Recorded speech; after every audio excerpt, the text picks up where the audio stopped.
बड'लेण्ड रायजोनि दिनैहाय नैथि गायसन सान दा बे नैथि गायसन सानावहाय आङो गासिबो बे बड'लेण्ड बुक रायजोनि फेमिलिनो आंनि गाहाम हामलायनाय बावहरनाय जाबाय।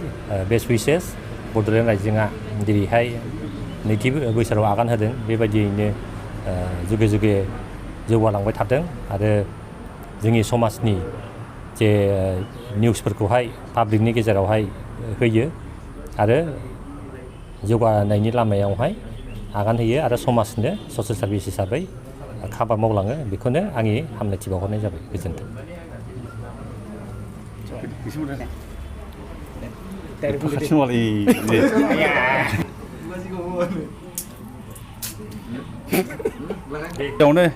बड'लेण्ड राइजिं पर्टेल चेनेलनिसिम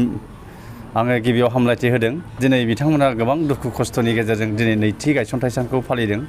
जे थांनाय 2020 मायथाइयाव बिथांमोनहा बेखौ बड'लेण्ड राइजिं पर्टेल चेनेलखौ गायसनदोंमोन। बिनि थाखाय आङो गिबियावनो अशक गयारि बिथांखौ हामबाय होदों। बिथाङा सासे गोसो गुदुं सुबुं, जे बिथाङा गोख्रों नाजानायाव दिनै बड'लेण्ड राइजिं जे पर्टेल चेनेला बियो जोनोम मोन्दों आरो फैयै फैयै दिनै नैथि गायसनथाइ सान। आसा खालामदों जोंनि बर' ससाइटियाव बर' राव हारिमु आरो थुनलाइ जौगानायनि थाखाय जेब्लाबो गोख्रों नोजोरै बड'लेण्ड राइजिं पर्टेल चेनेला खामानि मावलांगोन आरो मोनसे मोजां रादाबखौ आं दिनै बड'लेण्ड राइजिंनि नैथि गायसनथाइ सानाव नोंथांमोननो फोरमायनानै जोबोद गोजोननाय मोन्दों जे बड'लेण्ड राइजिं पर्टेल चेनेला जे एंकरिं खालामसिगोन आरो गिबियावनो आं जायफोर बिथांमोना एंकरिं खालामगोन जे बिथांमोनखौ हामबाय होदों। आसा खालामदों बिथांमोननि गोदै गारांजों गासै आइ आफा रायजो राजाफोरा मोजां खौरां, मोजां हारिमु, मोजां राव हारिमु थुनलाइ गासै जौगानायखौ रोखा रोखायै बुजिस्रानो हागोन। आसा खालामदों फैगौ समावहाय बड'लेण्ड राइजिं पर्टेल चेनेला जै मै थांनानै थाथों आरो गोग्गो आरो थार खौरांफोरखौ बिथाङा जेब्लायबो फोसावलांनो हाबाय थाथों होननानै आं आंनिफ्राय बेक्तिगत हिसाबै साबायखर बावनाय थाबाय। आं गिबियावनो राइजिं बड'लेण्डनि मासिगिरि हिसाबै, फाउन्डार हिसाबै आङो बयखौबो गिबियावनो जोनोम सानखौ लोब्बा लानानै आङो हामलायथि बावहरग्रोबाय गासैबो जोंनि बिटिआर ओनसोलनि आसामनि बर' रायजो राजाफोरखौ आरो बेहाय बाहागो लाफैनो हानाय साफ्रोमबो खौरां बिजों जोंनि रिपर्टार्स बिथांमोनखौ गिबियावनो आंनि अननाय आरो मोजां मोननायखौ जासिहरनाय थाबाय। मानोना जोबोद गोजोननाय मोन्दों। आङो थांनाय 2020नि दिनैनि नैबे थारिखआव 2 नभेम्बराव जोनोम होदोंमोन आरो बै समाव जोंहा लकडाउन अबस्थामोन आरो बे लकडाउननि बिथिङावनो आं गोबां मोनसे सिन्था खालामनानै जोंनि समाजाव जिहेतु आंबो जिहेतु मोनसे समाव जेब्ला स्पर्ट्सआव दंमोन, गोबां आंखौ रिपर्टार बिथांमोना हेल्प खालामनानै आंखौ बिथांमोना मोनसे प्लेटफर्माव लाबोदोंमोन आरो बे दिननिफ्रायनो आं बुजिदोंमोन जे निउसआ जोंनि थाखाय मोनसे इम्परटेन्ट होननानै आं सानदोंमोन आरो बेखौ लानानैनो आङो बर'फोरनि गेजेराव जोंहा जेरै बड'लेण्ड रादाब दङ, बड'लेण्ड बुब्लि दं, बिथांमोनखौ आङो फल' खालामनानै आंबो मोनसे राइजिं बड'लेण्ड नामै जोनोम होदोंमोन आरो दिनै बे फैयै दिनै 2 बोसोर आबुं जाबाय आरो दिनै नोंथांमोना बे बड'लेण्ड राइजिं बड'लेण्डनि गेजेरजों जोंहा जिहेतु एंकर गैयामोन, जोंहा जिहेतु जों जास्ट भिडिअफोरखौल' जोङो होनाय जायोमोन आरो बिनि माबाफोरखौल' जोङो लिरनानै हेडलाइनफोरखौल' जों लिरना होयोमोन। नाथाय नोंथांमोना गामोन समफोरनि गेजेरजों जों सानै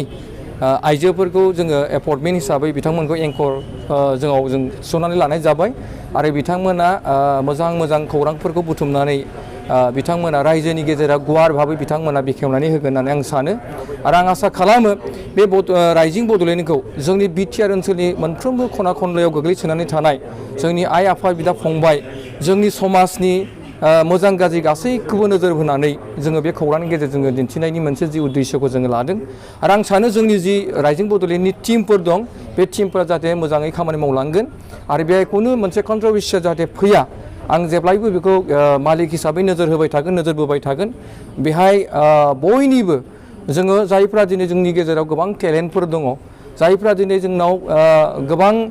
रोखोमनि जोंनि गेजेराव बिद्दाफोर दं, बे बिथिंफोरखौ नोजोर बोनानै जोङो दिन्थिफुंनो थाखाय आं जेब्लायबो बिथांमोनखौ खावलायगोन, जोंनि राइजिंनि जाय फेमिलि टिम बिथांमोनखौ, जाहाथे बिथांमोना बर' समाजनि गेजेरजों जेब्लायबो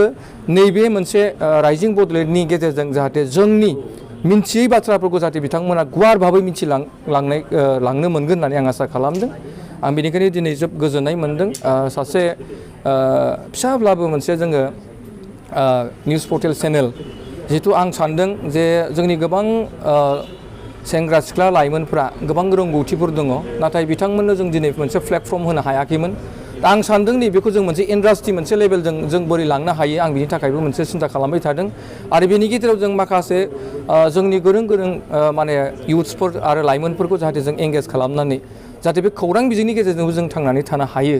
खौरां बुथुमनानै जे जों खामानि मावनानै जों जिबनाव जों गावनि न'खरखौबो दानो हायो बेखिनि राहा लामाखौ आङो बिथांमोननो मावलांनो थाखाय आं जेब्लायबो जानजि खाफ्रादों आरो बेखौ जेब्लायबो सेस्था खालामगोन आरो राइजिं बड'लेण्डखौ फैबाय थानाय समाव जेरै गुबुन गुबुन निउसफोरा मोजां रोखोमनि फोसावबाय थादों आरो मोजां रोखोमनि रायजो राजानि अनसायनाय मोनदों थिग बेबायदिनो राइजिं बड'लेण्डखौबो जोङो अनसायनाय मोनगोन होननानै आङो आसा थाबाय मिजिंथिबाय आरो फैगोन समाव जोङो